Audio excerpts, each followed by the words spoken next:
Welcome to the last part of my top 100 fictional characters list. Today we're going through 24 to number 1. Let's begin. At number 24, we have Oberon from Fate Grand Order. He's just the coolest design character in FGO, in my opinion. Which part of it is Chico Umino's art is just incredible, but he's also one of the few antagonists that's actually interesting and cool to grow alongside and then also watch the turn. And his evil form looks sick, which helps him a lot. I think he is one of the few arcs where the antagonist is just incredible. But I think it also helps that he strings you along. Like you really get to trust this guy, and then he just pulls the rug right out from under you. You're like, no way. Granted, now playing it in NA, I'd already done it in JP, so I knew the reveal, but it still hit pretty hard. It's still sick, and it still rules. Number 23, we have Makishima Shogo from Psycho-Pass. What I would think is top 3 antagonists of all time. He is just the coolest, and his dynamic with Kogami, I think, is probably one of the most perfect counter foil kind of things in anime. Granted, I also just think Psycho-Pass is one of the most perfect seasons of anime, just in general. And that is in no small part to how engaging and interesting as a villain and just as a character Ishima is. For 22, we have Oreki Hotaro from Hyoka. He's just kind of a vibe, but it also is nice to see him grow as a human being throughout the course of the season, where he initially is this very reluctant guy who's just doesn't want to do anything. But by the end, he is an active participant in his life and is enjoying it. And you know what? That rules so much. And every time I watch it, I just love relishing in that journey for him because it is just so good. For 21, we have Meru M from Hunter x Hunter. I think he, again, one of the top 3, top 5 antagonists of all time, where his arc is just so fascinating to watch as a villain and just as a character in general, where you can just watch him slowly become a human through his relationship with Komagi. And on rewatch, I think it gets even better because I read through it all and then I watched it all, and it just hits so hard to just watch this guy slowly understand what it means to be human and what it means to love someone. And it is sick. I think Togashi is really good at that kind of dynamic, and I think he encapsulates it perfectly in the Chimera Ant arc. Number 20, we have Phospholite from Hoseki no Kuni.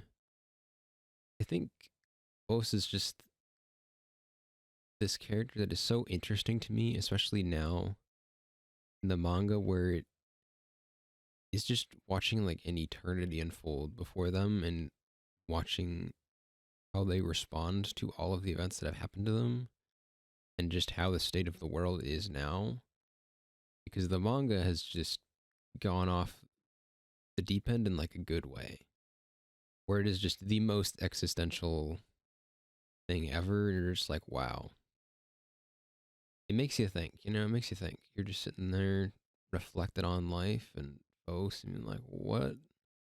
How did we get here and where are we going?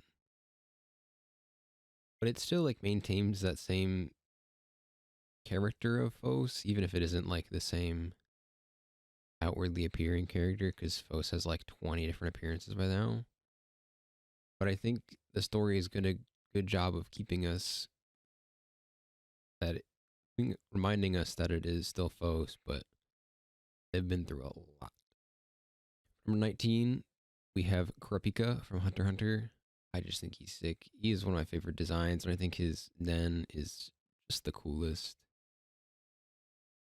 He's the one that I see in an arc, and I'm oh yeah, it's Kurapika time. And I think in York New and in the Succession War, they've just been such a great part, and I'm oh yeah, I will take as much Kurapika as we can get, and I know that we won't get the end of the story more than likely, but I would be a-okay if we saw the end of Kurapika's arc and what that looked like. Number 18, we have Gon from Hunter x Hunter, who I think is just the perfect protagonist for that story because he's just this bright-eyed, bushy-tailed young kid and just progressively is thrown into higher and higher stakes scenarios while still maintaining some of his childishness, at least until like Chimera Ant, where this the scene where he sees Kite and is like where he finally meets the reality of the situation is just an incredible scene.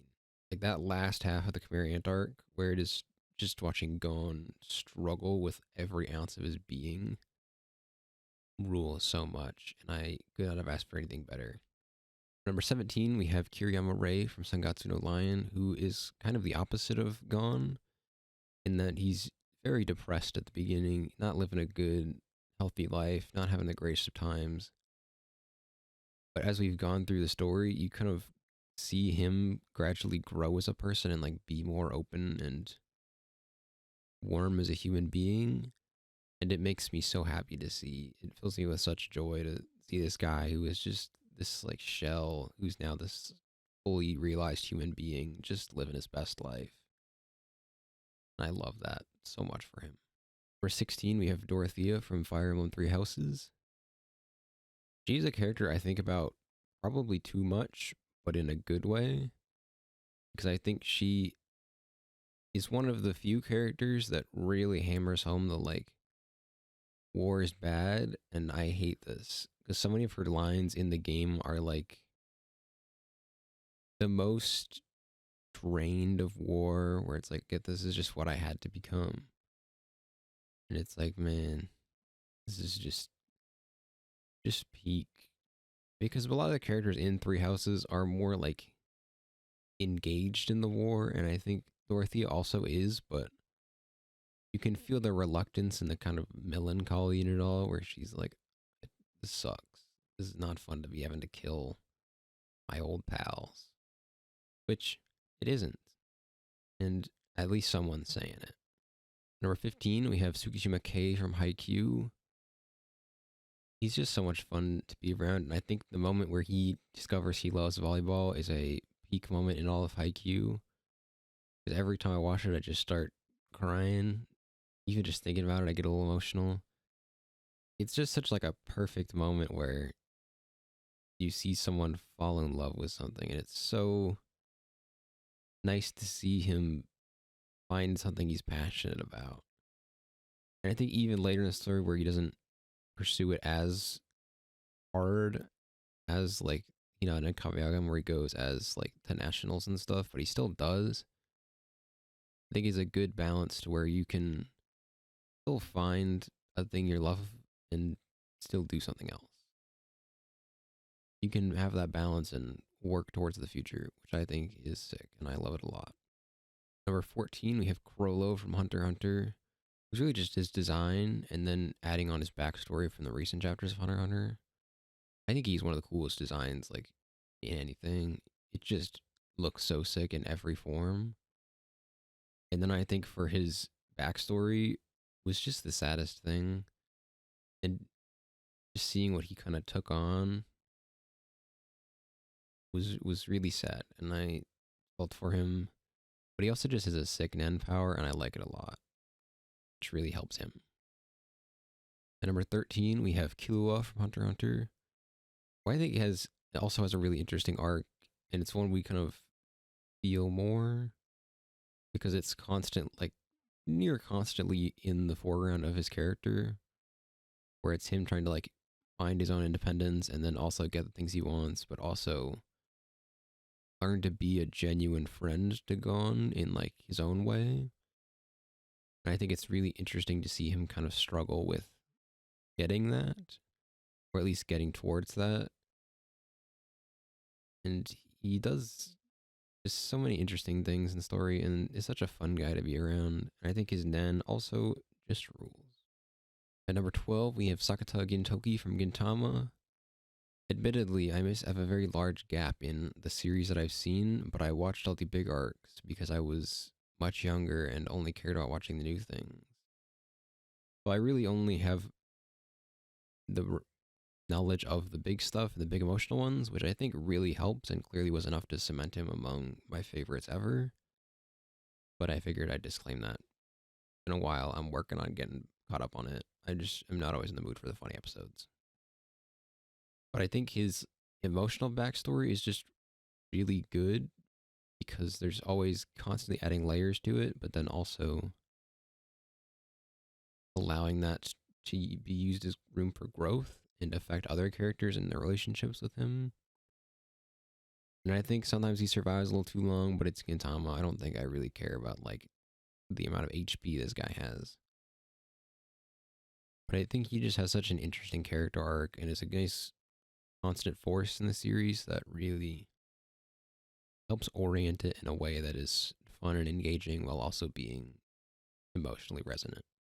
At number 11, we have Kodai Makio from Ikoku Nikki, who I think is just a tired adult who is just trying to figure it out. And I think he's probably one of the most realistic depictions of that, where it's like she has a job, she is doing things she likes, but she does not know how to be a parent, and she is just trying to figure it out. And I think Ikoku Nikki as a whole is really a story where it's just people trying to figure it out in their own ways, which is just how we are as human beings. We're always trying to just figure it out.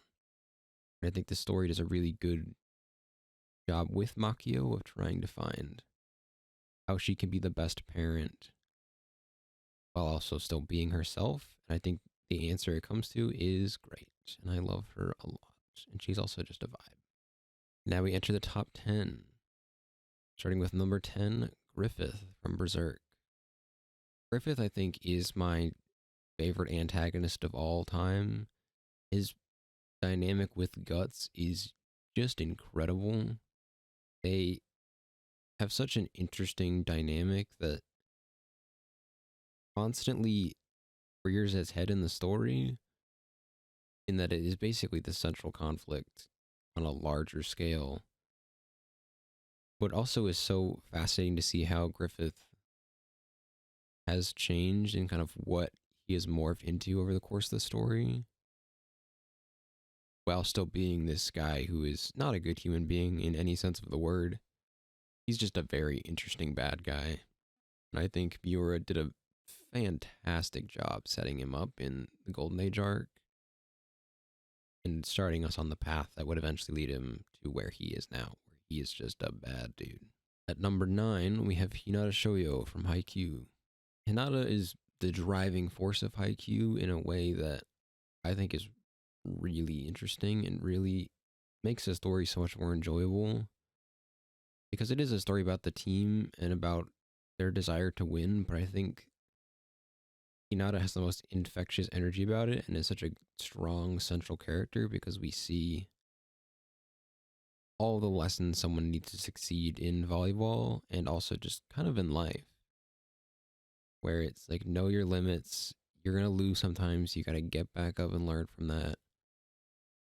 And then shows us the actionable ways of going about getting better at something and moving through the difficult parts of life. Where it's like Hinata loses and he gets back up and he goes, okay, here's what I can fix. And he works on that as diligently as he possibly can, seizing every opportunity possible. And I think that just makes him incredibly endearing because he's someone who has a sincere love for volleyball, but also is just so fun to watch and also a good role model for like a shonen protagonist kind of guy. At number 8, we have Akane Tsunemori from Psychopaths. As I said earlier, I think Akane and Psychopaths as a whole are some of my favorite characters and story in all of anime. And I think Akane is such an interesting whole of like theme and character in the story because she starts off very red-eyed, wishy-tailed, and then as the story progresses, she develops her own sense of justice and has spent the rest of the story basically following that to its logical conclusion. And I think she's just this very strong character, even without Kogami and all them, that she has remained such a constant player in the civil society and just the story of Psychopaths as a whole. Where it's like she may not be the main character in some of them, but she is vitally important and probably one of the most interesting characters in the story as a whole. And I will always love to see more of her. I don't care if she's just popping up for 5 seconds, she is the coolest. Number 7, we have Kogami Shinya from Psychopaths. I said Akane was the coolest, Kogami's even cooler. He is just design, coolest character, coolest dynamic with Makishima, the best. How he follows his own sense of justice, the coolest. And it's just engaging watching him butt up against Makishima and slowly come to realize that, like, you can't do this as a inspector or just in the civil society as a whole. You kind of have to take matters into your own hands. And seeing him throughout the expanded media kind of find his own answers to things and how he is navigating this world after he has left the civil society, I think is really interesting. And he's one where it's like he's not involved in much of the main content, but the side stories where we've seen him, I'm always like, oh yeah, this guy's the coolest. He is cool. He's a loving guy still, but I also just love looking at him. You know, sometimes that's enough. Number 6, we have Kogami. Number 6, we have Thorfinn from Vinland Saga, who it's really just watching him grow from this like little murder child into like a pacifist, and all culminating with the I have no enemies, which is just one of the coolest moments in anime, period. But I think it works even better watching him grapple with all of the people he has killed and seeing where he ends up with that in with himself and also just in general. And I think the way it culminates in I have no enemies is the coolest, and that's such a great scene, great quote, just the best in anything. And I cannot wait to see where he goes with it. Number 5, we have Hikigai Hachiman from Origairu. I think if you had asked me to make this list when I was in high school, he would be number 1 by a clear margin, because he is the character in my life that I've related to the most in that period. I haven't rewatched the entire thing since it concluded. It's one of those things I'm going to do eventually. I just haven't gotten around to. But I also kind of don't want to hurt the image of him in my mind, which I don't think it will, but I think the impact he had on me as a human being in high school cements him like in the upper echelon, to where even if I rewatched it and I didn't like it as much, I think he would stay very high because he changed my life. I wrote my college admission essay about my relationship with his character arc. Because I like cannot separate him from my growth as a human being.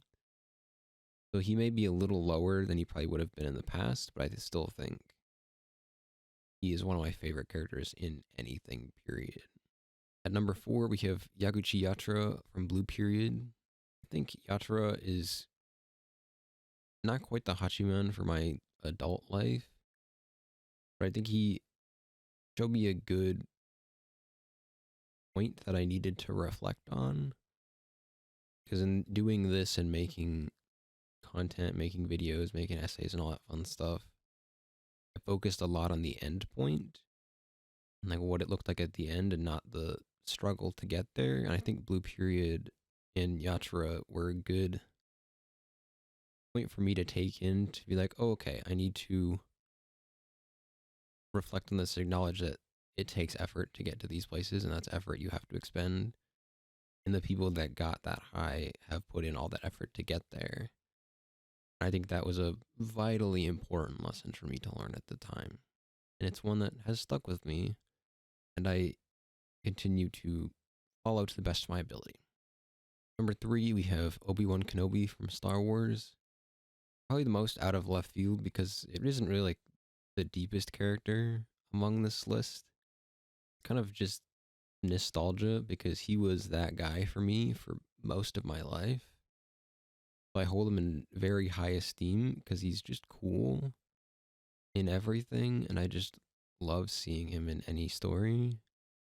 Even if I don't think the latest season of Kenobi was the best thing ever, I just think he is just nostalgia to me. But also, I think seeing him in things like the Clone Wars, I'm like, this guy rules.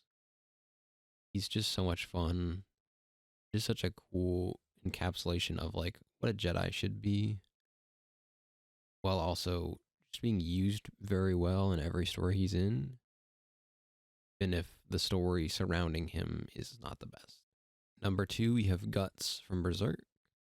I think Guts is just such a good reminder of a human being where he fits in a similar role to Yatura, where it's a reminder to just keep pushing through. Because Guts has had, that man's life sucks. He is not doing well. He's never doing well. But he keeps pushing, and eventually he finds that support circle and friends and people that he cares about enough to allow him to keep pushing on and to grow as a human being. And I think that's really important to remember just as a human being as a whole, in that you're not an isolated person. Like don't try to be that. Please don't. You need to have people that care about you and support you and cherish them, while also acknowledging that times are going to be rough, and if you can lean on them, or you just got to keep pushing through. It's not always going to be fun, but you just got to keep walking.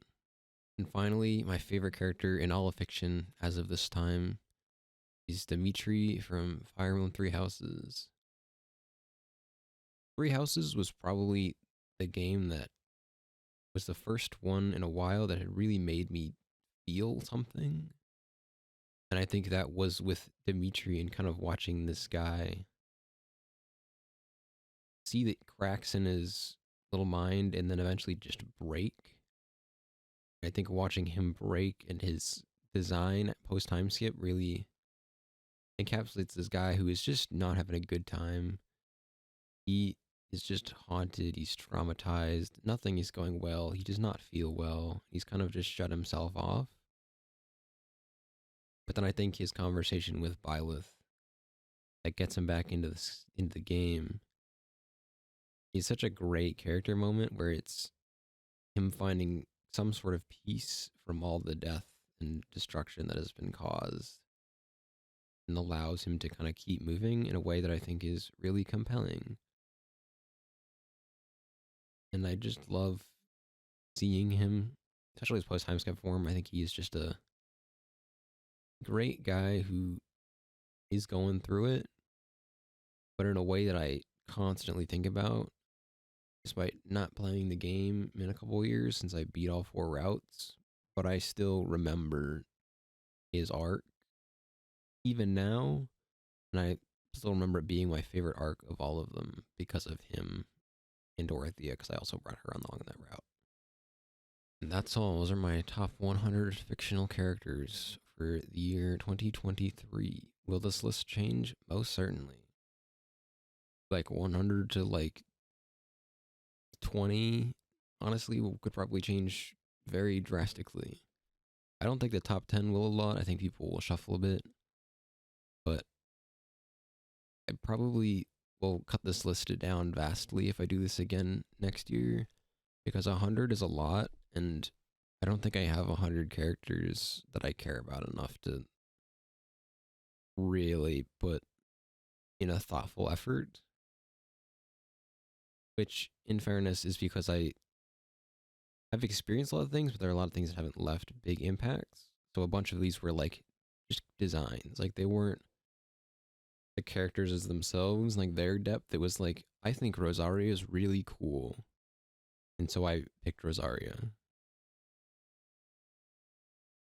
But in fairness, it's my list. Most of these lists, so I do them again next year, like the OP, the ED, the characters are all probably going to change wildly because I didn't have a baseline to operate off of, and I think having this here to make a baseline and then start shuffling people around as I see fit and then trimming this list in like half will be great for me as a human being and also for making future lists as people slot in and slot out. And who knows what it'll look like next year. But for now, we finished it. We're done.